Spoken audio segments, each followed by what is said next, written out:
Hey everybody, the greatest goblin that ever lived is here with, ironically, take 2 of my attempt for a comic book review for this week in September 2013. Once I turned the camera on and started recording, I realized that my blinds were open. It's such a sunny day. Windows are up, breeze feels good. But it looked like there was like some sort of heavenly glow coming in, and it was just like blinding everything. I was almost expecting Jesus to walk in here or something like that. But I have to do this again. Well, what can you do? I like the fact that it's so sunny, it's so bright outside. It just feels really good out here right now. But enough about that. Let's talk about comic books. Yeah, as you saw, if you watched my comic haul preview on my main channel, I only have 6 books to review. And there's one that I actually regret getting, but it wasn't a bad book, and I'll get to that when I get to it. I got 2 from DC, 2 from Marvel, and 2 from Dynamite. Alright, we're going to start off with DC.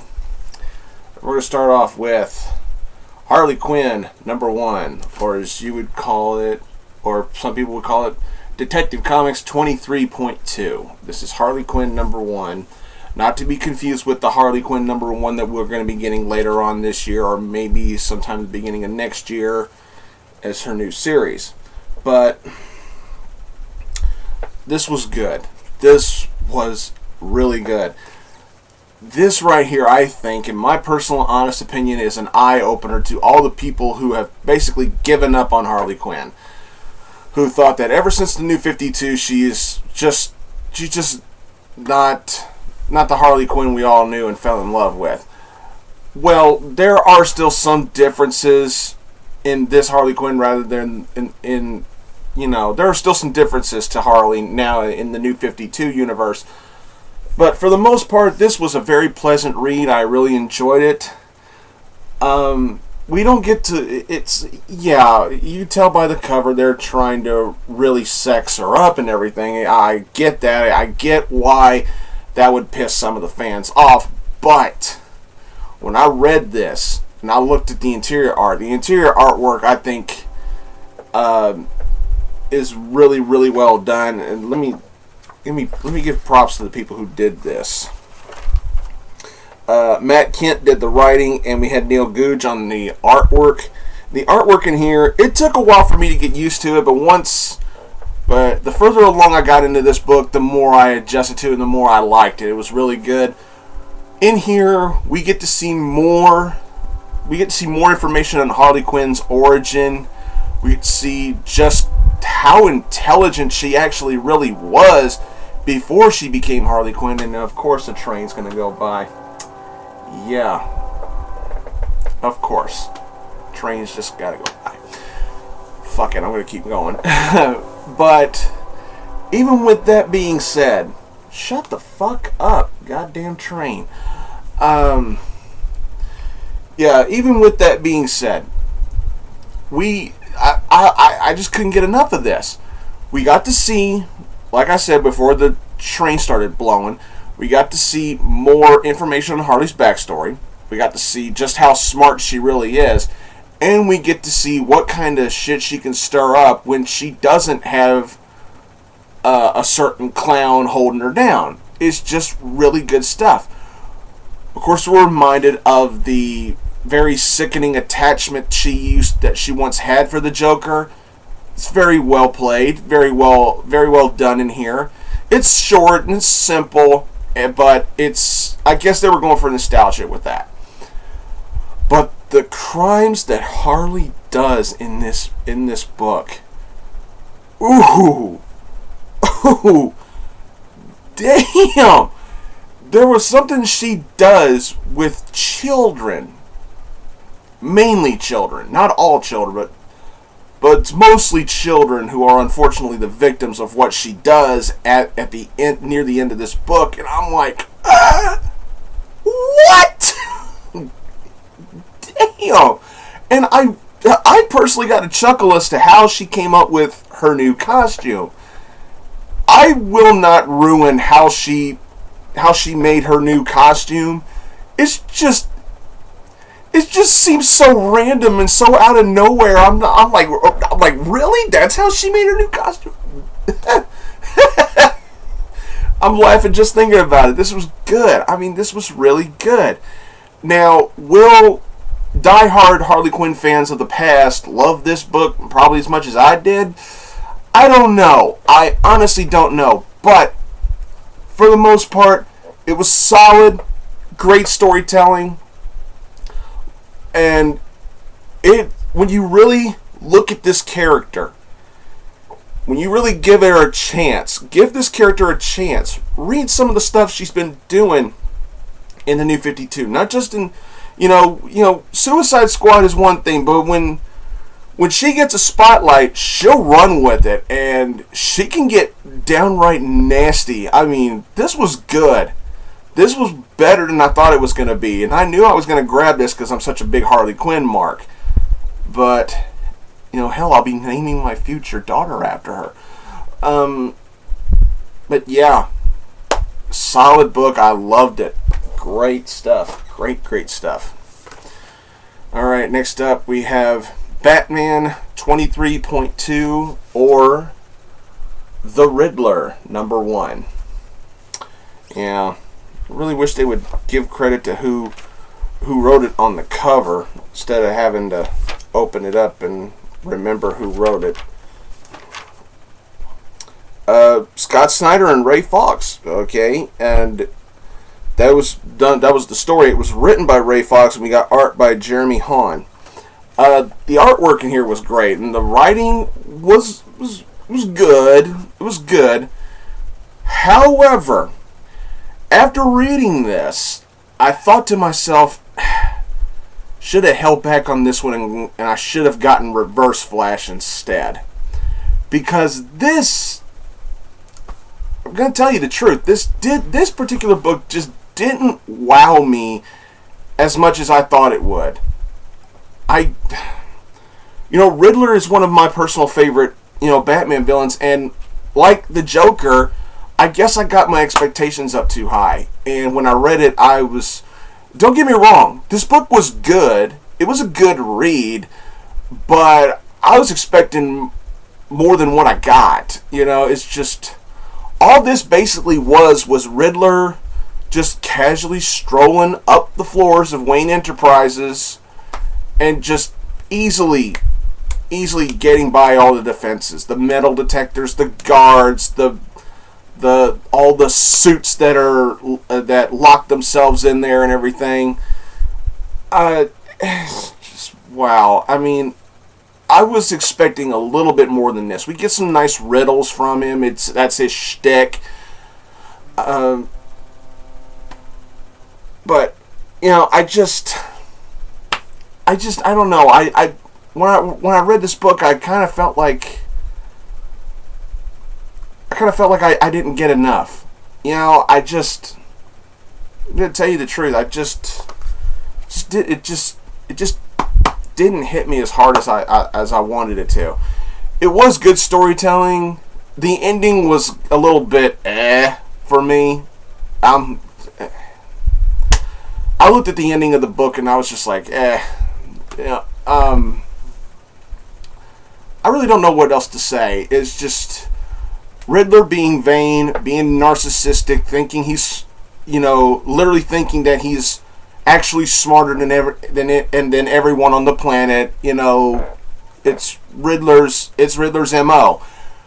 But it's just, I wanted more oomph from it, and I felt like I didn't get enough.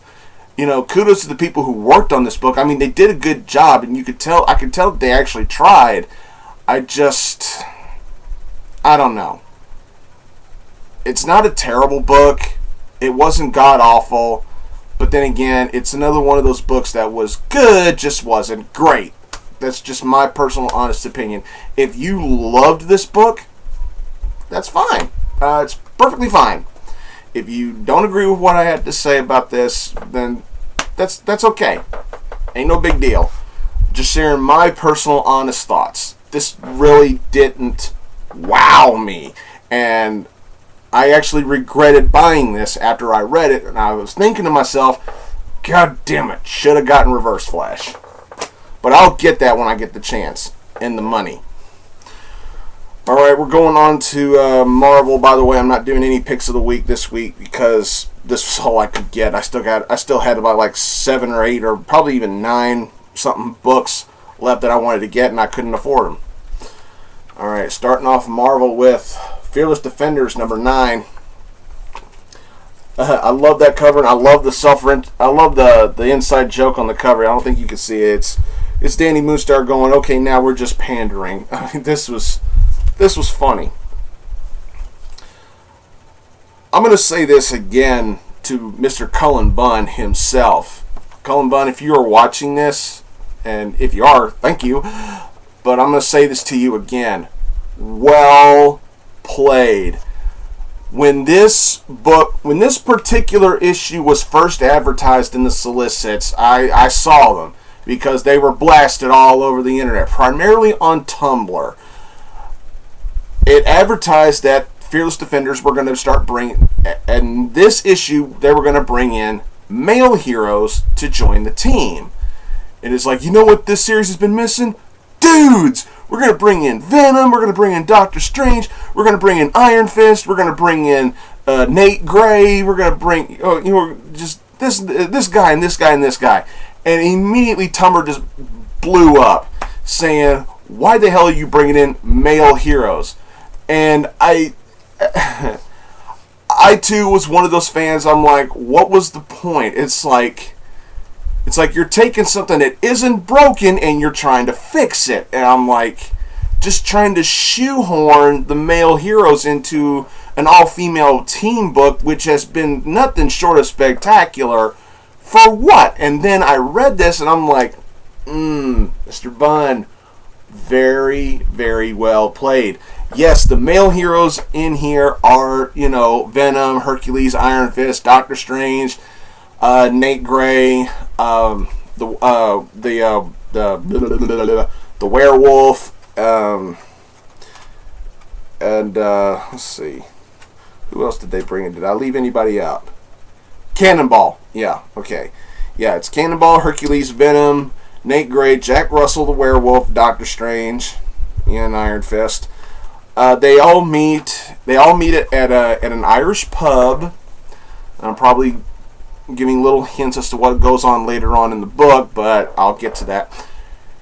They're all meeting, saying they all invited the Fearless Defenders to meet them at this bar to discuss possible team-ups with them, in their future endeavors and all that. And they're all and while the Defenders are taking care of a new teenage enchantress and her group of baddies, which is really awesome scenes in here, by the way. While the Defenders are doing that, the male heroes are having recollections of their past experiences with the Defenders themselves. My personal favorite was Flash's, Venom. I personally loved his little flashback. And god damn, you want to talk about awkward. Venom's flashback to a moment he had with Valkyrie is probably one of the biggest awkward and yet hilarious moments I've seen in a while. God damn, that had me laughing and laughing hard. I am not going to ruin what it was. I'm not going to spoil what happened. Just get this book and read this book for that moment alone. Doctor Strange's flashback was pretty good, but nowhere near as good as Flash's flashback. Just fucking awesome storytelling. Great writing. The artwork in here was fantastic. And there's another funny moment concerning Valkyrie saving a citizen, and Valkyrie shifts back to Annabelle. It turns out Annabelle runs into one of her ex-girlfriends, and it's another one of those funny and awkward moments that Annabelle is known for. Just great writing, good storytelling, and the payoff at the end of the book concerning the male heroes, the Fearless Defenders. The ladies eventually meet up with them in a very unique way. But before that happens, a certain someone, and I'm not going to spoil who it was, all I will say is she was a former superhero. And once I saw her, and then once I read what she says to these male heroes, I'm thinking, yes! Tell those motherfuckers what you think. And once I read what she said, and once she was introduced in this issue, I'm thinking to myself, please, Marvel, bring her out of retirement and put her on the team. I'd fucking love to see that. Where could they go with that? I'm fucking interested. This was good. This was really good. And the way the book ends is Valkyrie makes a statement about Caroline LeFay, and I don't think... Well, hold on. Let me double check, make sure I got that right. No, I'm wrong. She says something that, her and the other defenders are, talking with some of the guys, and Valkyrie's like, we'll talk about it later, but for right now, we got prisoners to interrogate. I know I just spoiled the ending, but it ends that way. We don't know who she's talking about. I don't know why I was thinking she was going to say something about Caroline LeFay. I made a mistake there, and I'm sorry. But that's all she says. We have prisoners to interrogate. Who do they have? Who is she talking about? We don't know. And that's good. Cliffhangers like that keep us interested as readers and as buyers. We want to know what she was talking about. So how do we find out? Buy the next issue. Classic marketing done well. The artwork was solid. The storytelling was phenomenally funny. Good action. Good one-liners. Good moments. Awkward moments. Great statements. Great speeches. I loved this issue. This was great. This was far better than I expected it to be. It was nicely done. Mr. Bunn, well played. I salute you. And I apologize for all the shit I gave you concerning Annabelle's death. This was so well done. I loved it. Alright, next up we got X-Men number 5. This is part 3 of Battle of the Atom. A classic cover, a classic modern looking cover, and I love it with Scott and Jean on the cover here. Brian Wood's taking over for writing this particular part. And I also mentioned on my Comic Hall preview that yes, Monet from X Factor will be joining this book in issue 7. Fuck yes! Or should I go, yes! Yes! Yes!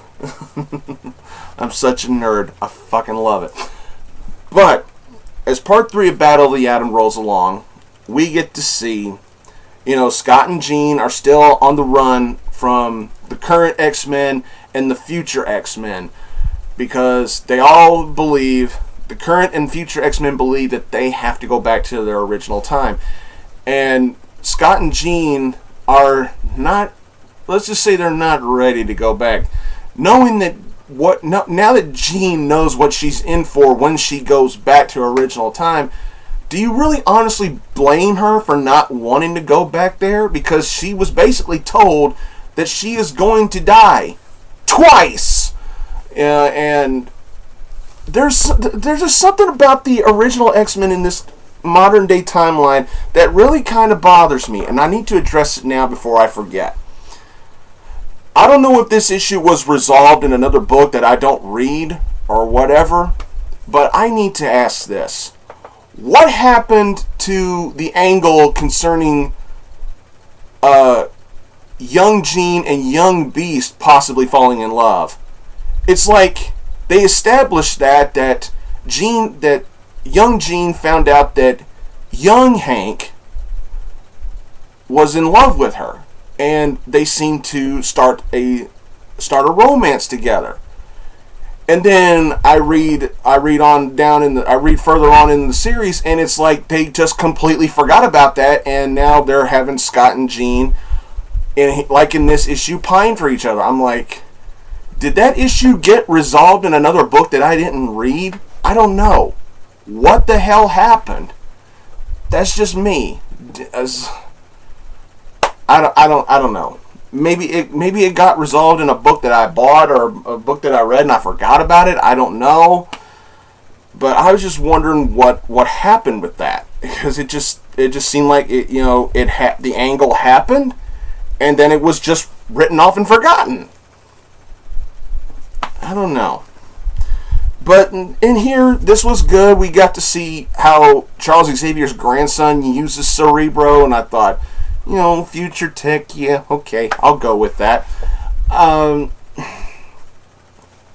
We get the both young Hank and current Hank have developed a new jet for the X-Men. The Blackbird was taken by Scott and Jean, so they created a new jet and they called it the Dove. And I thought, it looks snazzy.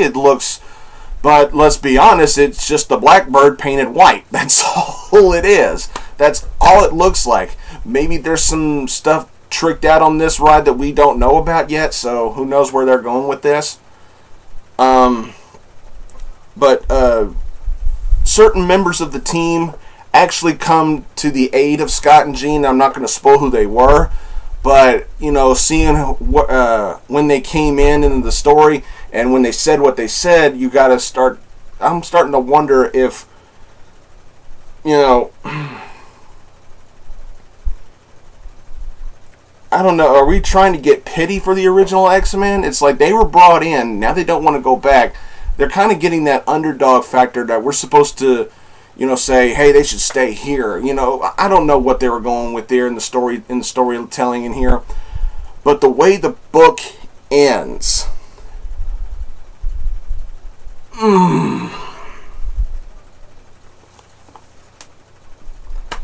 the way this book ends, the cliffhanger, I knew this was coming. I really did. I knew this was coming. I just didn't want to see it.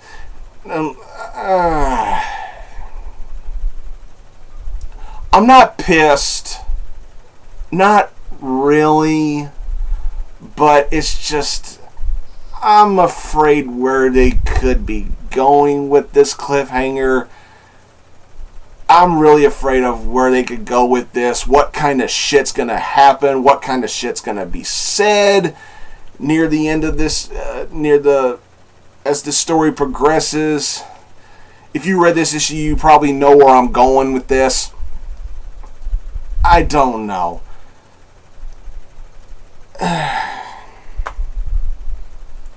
All I'm going to say is this was a great read. Good artwork. Good writing from Brian Wood. I mean, it was a solid read. I really enjoyed it. Battle of the Atom is proving itself to be quite the story.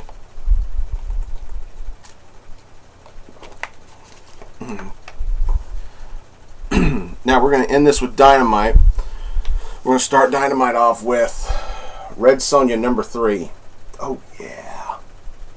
And I specifically asked for this cover too. This is a beautiful cover. Hardly any color to it at all except for Sonja's hair and that snowy background. All she's wearing is, the hood and the cape and her metal bikini or metal kini or whatever. But that's such a beautiful picture. I had to have it. This was awesome. Gail Simone, Walter Giovanni, I salute you. Gail, I take my hat off to you. Thank you. There's the awful hair. Okay. But, wow. Sonja is... she's in the woods doing some hunting. She's decided to live out the rest of her life alone. She has the plague, as it was revealed. That was the big reveal in the issue 2, that she has the plague.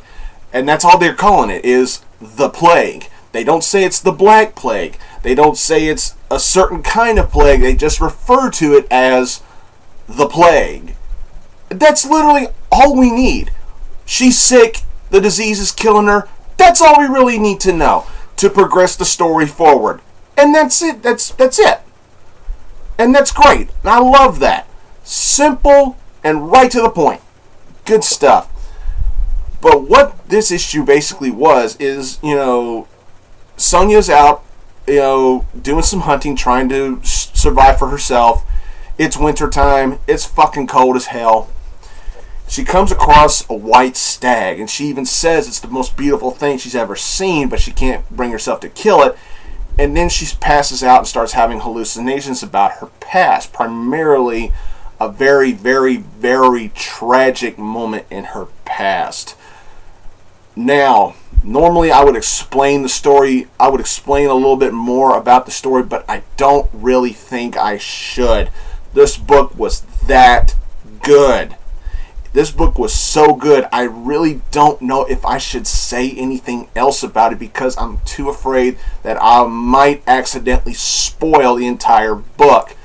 But what I will say is this was Sonja flashbacks about a very pivotal moment in her past concerning her childhood. It's very tragic and it's very brutal. So be prepared for some gruesomeness.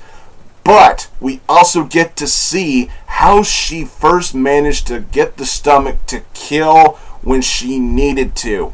Because she wasn't always this way when she was younger. When she was younger, she always felt there was other ways to win a war or win a battle besides killing. But we get to see what breaks her. We get to see what she went through as a child. And we get to see what she can do if you piss her off.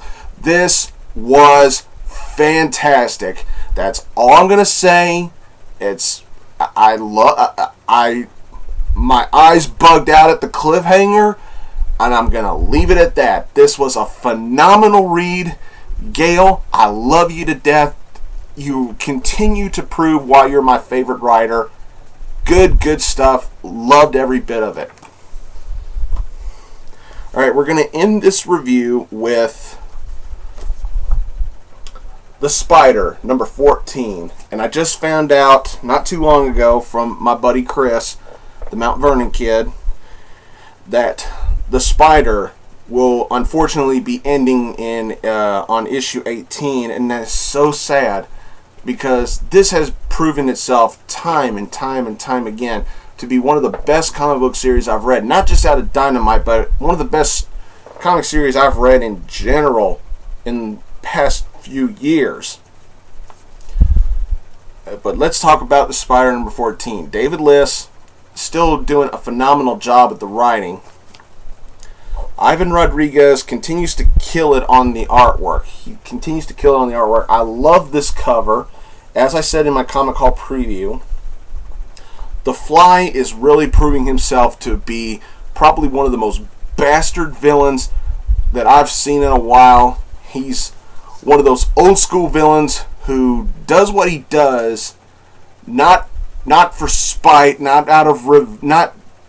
not motivated that much by revenge or whatever. He does it because, simply put, he likes it. He's a real bastard. He does this out of sick enjoyment. Not to mention, he's a bit of a dick. Excuse me.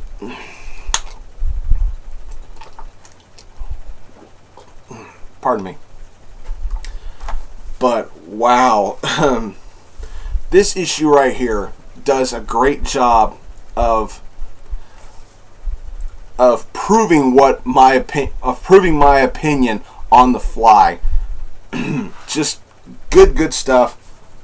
And The Fly and some of his associates find a way to not just target the Spider, but target his alter ego, Richard Wentworth.